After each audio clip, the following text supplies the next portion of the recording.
कितने लोग अपनी सेटिंग कराना चाह रहे हो, बोले हमारी भी जुगाड़ हो जाए। तो पहली चीज मैं आपको बताना चाहूंगा, अंडा देखा आप लोगों ने? अंडा कितने लोगों ने अंडा देखा? तो अंडे का क्या रहता है, अगर अंडा अगर बाहर से फूटे तो उसकी आमलेट बनती है, और अंडा अगर अंदर से फूटे तो उसमें से चूजा निकलता है, मतलब जीवन निकलता है। यस या नो?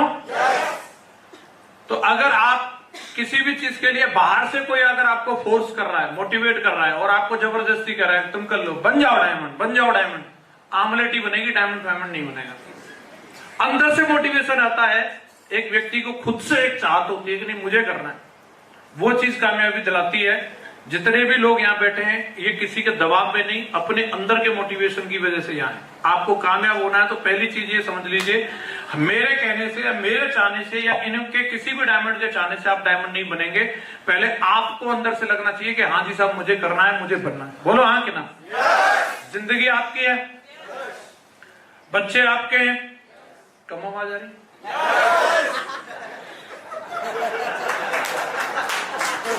मैं सोचा कि सोच में पड़ गए क्या? बीवी आपकी है,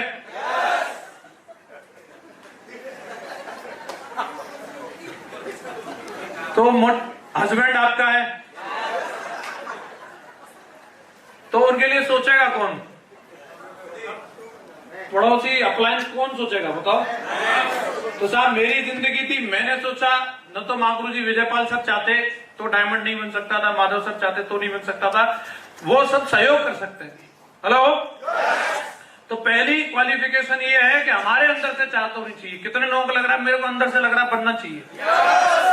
मुश्किलें कितनी भी रहें, असंभव कुछ भी नहीं है। लोग एवरेस्ट पे चढ़ गए, लोगों ने क्या कुछ नहीं कर दिया, ऐसा नहीं है। तो ये जूस वाले दूध वाले बन रहे हो तो आप भी बन जाओगे, क्या दिक्कत आ रही है? पहले लेकिन बात यह है कि आपके अंदर से चाहत होनी चाहिए। बोलो हाँ कि ना? दूसरी बात यह है कि काम करना है। अब काम की बात आती है कि काम क्या करना पड़ेगा, तो हम कंपैरिजन कर सकते हैं। काम तो हर कोई आदमी कहीं ना कहीं कुछ तो कर रहा है, फ्री में तो किसी को रोटी मिलती नहीं है। बोलो मिलती है क्या? कुछ ना कुछ तो करना पड़ेगा, और अपने अपने काम की आप सबको पता है कौन आदमी अपनी आजीविका के लिए क्या काम कर रहा है, वो सब लोगों को अपने अपने काम की पता है। और मैं किसी भी काम को छोटा या बड़ा नहीं मानता। कोई भी व्यक्ति अगर आज जूते पॉलिश भी कर रहा है वो भी काम अच्छा है, क्योंकि आज उसकी वजह से दाल रोटी चल रही है। लेकिन एक सबसे बड़ी बात है कि व्यक्ति के पास मौका हो और उसके बावजूद भी अगर वो चेते नहीं, तो उससे बड़ा मूर्ख नहीं है कोई। हेलो?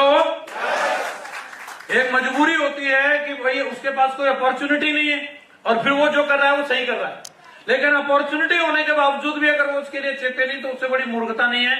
आज अगर मैं इस काम की बात करूं तो इसमें काम क्या करना पड़ता है? इसमें काम करना पड़ता है खर्चा और चर्चा। हेलो? खर्चा हम लोग पहले से करते आ रहे हैं कि नहीं करते आ रहे? कपड़े खरीदे, खर्चा किया, मोबाइल खरीदा, खर्चा किया, कहीं रेस्टोरेंट में खाना खाने के खर्चा किया। बोलो हाँ कि ना? और जो चीज पसंद आ जाती है फिर उसकी क्या करते हैं हम लोग? चर्चा भी करते हैं, लोगों को बताते हैं साहब ये वाला मोबाइल बहुत अच्छा है, ये वाली इसकी बैटरी बैकअप अच्छा है, ये कपड़े बहुत अच्छे हैं, वो दुकानदार अच्छा है, वो डॉक्टर अच्छा है, वो मास्टर अच्छा है। बोलो हाँ कि ना? और जैसे जैसे हम लोगों को बताते हैं उसकी वजह से कोई ना कोई आदमी उससे प्रेरित होकर के और उस जगह पे जाकर के उस चीज को खरीदता है या उस जगह का एक्सपीरियंस करता है। बोलो हाँ कि ना? एक छोटे बच्चे को भी आप एक कैडबरी का चॉकलेट ले जाकर के दे दो, बच्चा उस चॉकलेट को खाएगा, बाद में पहले 4 दोस्तों को दिखाएगा कि ये मेरे अंकल ने, मेरे पिताजी ने मुझे चॉकलेट दिया। बोलो हाँ कि ना? अगर बच्चे ने अपने 10 दोस्तों को बताया और उसमें से 2 दोस्तों ने भी कैडबरी कंपनी का चॉकलेट ले लिया, खरीद लिया, क्या उस बच्चे को कैडबरी कंपनी वाले एक चॉकलेट फ्री में भेजेंगे? कोई थैंक्स कॉल भी आएगी, फोन आएगा, थैंक यू बेटा आपने 2 चॉकलेट भिजवाई? बोलो हाँ कि ना? नहीं आने वाला। लेकिन बच्चे ने उस चॉकलेट कंपनी का विज्ञापन किया कि नहीं किया? किया कि नहीं किया? किंडर जॉय हो, फलाना डिगना, ये सब चीजें एक दूसरे बच्चे भी एक दूसरे बच्चे को इंस्पायर करके चला रहे हैं। जो कितने सारे यूट्यूब चैनल्स हैं जो एक दूसरे को इंस्पायर कर करके चला रहे हैं, और आज वो बच्चों की कमाई अगर आप सोचोगे, देखोगे, वो करोड़ों में कमा रहे हैं। बच्चों के ग्रुप में ही करोड़ों रुपए की कमाई हो रही है उनकी। बच्चों की बात कर रहा हूं, माँ बाप ने भी जो चीज नहीं सोची होगी उतने बच्चे कमा रहे हैं। तो एक सबसे बड़ी बात यह है कि उनमें आपकी कोई पार्टनरशिप नहीं है, ना बच्चों की ना बड़ों की। आप आज सैमसंग कंपनी का ऐड कर रहे हो, सैमसंग के 4 मोबाइल बिकवा दिए, हीरो होंडा का ऐसे ऐड करते हैं जैसे हमारी खुद की कंपनी है। मैंने लोगों में लड़ाई होती हुई देखी है कि बजाज की मोटरसाइकिल अच्छी है कि हीरो होंडा की अच्छी है, समझ रहे हैं आप? तो क्या फायदा हो जाएगा? लोग संग ले जा करके फर्नीचर का सामान दिला के आते हैं कि यहां से ले लो। सेठ जी क्या दे रहे हैं? कोका कोला, और उसी में चौधरी साहब फ्लैट हो गए, बोले बस कोका कोला मिल गई, सेठ जी मेरी बहुत इज्जत करते हैं। लाखों रुपए के हम इस तरीके की शॉपिंग लोगों की करवाते रहते हैं और लोगों को बोलते रहते हैं। वो विज्ञापन का काम जो हम इससे पहले कर रहे थे कि मंगल बाजार, बुद्ध बाजार, फलानी दुकान, ये दुकान, वो दुकान, हम सब चीजों के बारे में बोलते ही रहते हैं। हम लोगों की ये आदत है, और इसी जो हमारी अब तक की ये सिर्फ एक आदत थी जिससे हमें संतुष्टि मिलती थी, संतुष्टि के अलावा कुछ नहीं मिलता था, उसी आदत को अगर हम यहां दोहराते हैं तो संतुष्टि से संपत्ति की राह ओपन हो रही है। क्या आप तैयार हैं इसके लिए? सारे लोग तैयार हैं? मैंने भी यही किया है। अब इसमें बात ये आती है कि हर आदमी हर एक चीज को पसंद नहीं कर सकता, ये अपना माइंड सेट करके रखिए। अगर आपकी फेवरेट मिठाई जलेबी है तो इसका मतलब ये नहीं कि सारा गांव पूरा शहर जलेबी खाएगा। दुकान पे आप जाकर के देखिए, दुकानदार एक ही मिठाई बना के नहीं रखता, कई मिठाइयों को देख के आपको लगता होगा ये तो बिल्कुल बकवास है, मुझे अच्छी नहीं लगती। दुकानदार से पूछो, वो भी बिक रही है, नहीं तो बनाते ही क्यों उसको? बोलो हाँ कि ना? हर इंसान आईफोन नहीं चला सकता, हर इंसान वीवो का मोबाइल नहीं चलाता, हर आदमी ने काले कपड़े नहीं पहने, मतलब सबकी चॉइस अलग अलग होती है। तो जब आप सेफ शॉप लेकर के जाओगे तो ये दिमाग में रखना है कि चाहे रिश्तेदार हो, चाहे दोस्त हो या पड़ोसी हो, हर आदमी आपकी बात मान लेगा ये जरूरी नहीं है। हेलो, कई लोगों का बस इसी बात से दिल पिचक जाता है। मैंने इनको बोला इनको मान लेनी चाहिए, क्यों? तुम अखिलेश यादव हो? सारे लोग तो उनकी भी बात नहीं मान रहे भाई। बोलो, हर आदमी हर एक आदमी की बात नहीं मान सकता, इसको दिमाग में रखना है। लेकिन एक बात और आपको बता रहा हूं, ऐसा भी नहीं कि तुम्हारी बात कोई नहीं मानेगा। हेलो, ऐसा भी नहीं है। आप अगर कोई भी काम करो, ये तो सेफ शॉप के बढ़िया दमदार प्रोडक्ट हैं, आप कूड़ा भी बेचने लग जाओगे ना, उसका भी कोई ना कोई ग्राहक आ जाएगा, है? तो कूलर वूलर में लगाने के कहीं ना कहीं काम आ जाए, वो घास फूस भी अगर लेके बैठे हो लोग उसे। मैं एक बार ढूंढने के लिए गया, करीबन 6-7 साल पहले की बात है, एक कूलर पड़ा रहता था, तो अंकल जी बोले कि बेटा इसको ना इसमें कुछ घास फास लगा दो। मैंने कि एसी लगा हुआ तो इसकी जरूरत नहीं पड़ती। बोले लेकिन सही नहीं लग रहा। तो मथुरा में ढूंढ ढांड करके मेरे को जाना पड़ा, घास कहाँ मिलती है। मैंने बताया यार कमाल की चीज है, इसके लिए ढूंढना पड़ रहा है। तो बड़ी मुश्किल से जाकर के मिला, एक गली में जाके मैं और शैलेंद्र जी गए, जाकर ढूंढ के लेके आए उसको। तो कोई भी चीज ऐसी नहीं है जो ना बिके। तो आप इस बात के लिए भी संतुष्ट रहो कि हर एक नहीं मानेगा, तो इसका मतलब ये नहीं कि कोई नहीं मानेगा। अगर कोई नहीं मानता तो ये सब हॉल कहां से भरा हुआ आप बताओ? बोलो। तो निश्चित रूप से अब ये बात अलग है कि आप जिसकी चॉइस करके बैठे हो सकता है वो माने न माने, लेकिन हो सकता है उससे बढ़िया वाला आपका इंतजार कर रहा हो। कई बार हम लोगों को निराशा हो जाती है, कई बार हम लोगों का दिल छोटा हो जाता है कि इसने मेरी बात काट दी। मेरे को भी ऐसे लगता था जब शुरू में मैं काम करता था, और अपने खन्ना, बुद्धा, मुन्ना, पप्पू जो दोस्त हुआ करते थे, जब मैंने उनको शेयर किया, जब उन लोगों ने मना किया, मेरा भी दिल पिचक गया और मुझे लगा कि दुनिया में अब तो कोई है ही नहीं। लेकिन जब मैं वहां से आगे निकला और मैं लगातार लोगों के बीच प्रयास करता रहा, वो उन्होंने किया हो या ना किया हो, बावजूद इसके आज हम लोग जहां काम कर रहे हैं हमारे रॉयल ड्रीमर्स टीम के अंदर 300 डायमंड बन गए। 300 डायमंड। तो 300 डायमंड है तो टीम कितनी होगी वो सारी चीजों को आप कैलकुलेट करके देखिए। तो ये कभी भी ऐसा ना सोचें कि मैं अकेला ही ऐसा बेवकूफ बन गया है, मैं ही ऐसा पागल हूं। ऐसा दुनिया में कोई भी काम कर लो, आपको ये तो पागलपंती का काम लग रहा है, आप सोना बेचने के लिए बैठ जाओ तो सोने के भी हर एक कोई ग्राहक नहीं होते। बोलो। तो आप ये मान के चलिए कि हर आदमी का अपना अपना टेस्ट अलग अलग है।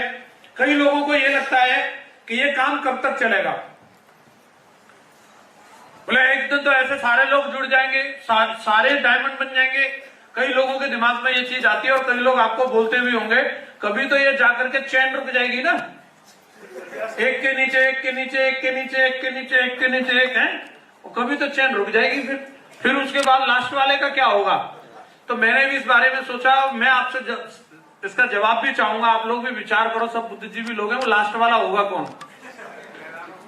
आप सोच के देखना और मैं आपको बताता हूं। मैंने ना गांव में जैसे शुरुआत करी थी, तो उस समय जो बच्चे पैदा हुए थे, साल भर के थे, 1.5 साल के थे, 2 साल के थे।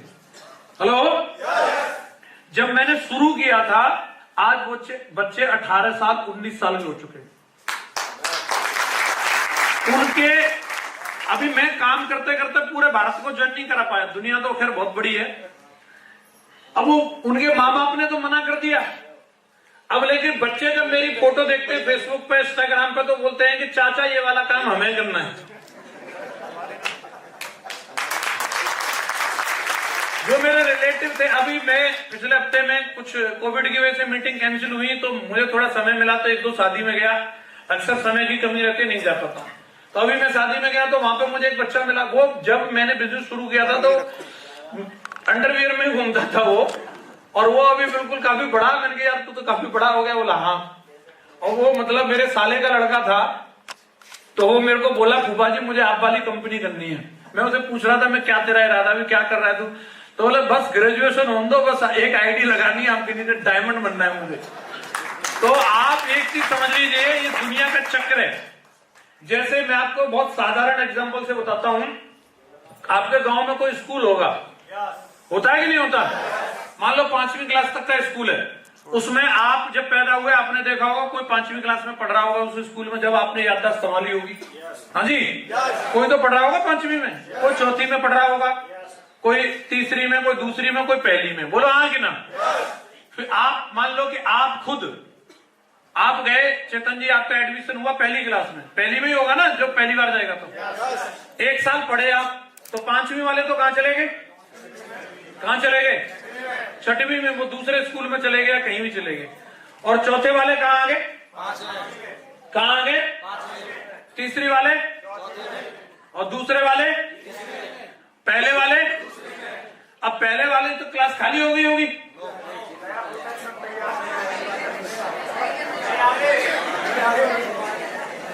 इस हिसाब से 5 साल में स्कूल बंद हो जाएगा।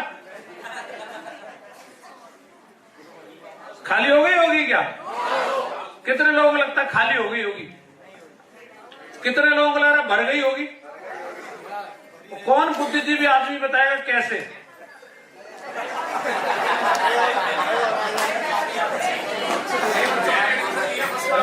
अच्छा, नए वाले आ गए हैं। और कौन आदमी मुझे इस बात का जवाब दे सकता? 5 मिनट और बैठो बहन जी।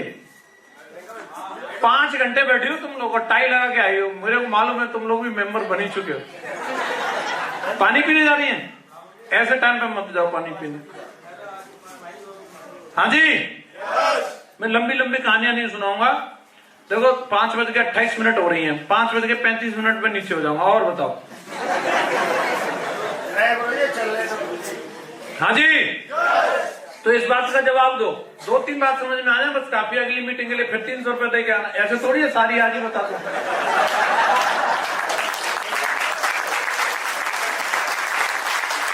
अब इसका जवाब दो मुझे कि वो दिन कब आने वाला है कि जिस दिन तुम्हारे गांव के स्कूल में 1ली क्लास में बच्चों का एडमिशन होना बंद हो जाएगा।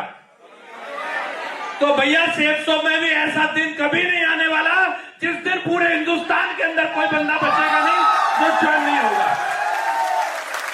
और अगर जिस दिन स्कूल में बच्चों का एडमिशन होना बंद हो जाए, जिस दिन फौज पुलिस के अंदर लोगों का भर्ती होना बंद हो जाए, जिस दिन किसी भी डिपार्टमेंट के अंदर भर्ती होना बंद हो जाए, उस दिन सेफ शॉप की भी भर्ती बंद हो जाएगी। लेकिन ऐसा दिन दुनिया में कभी आने वाला नहीं है।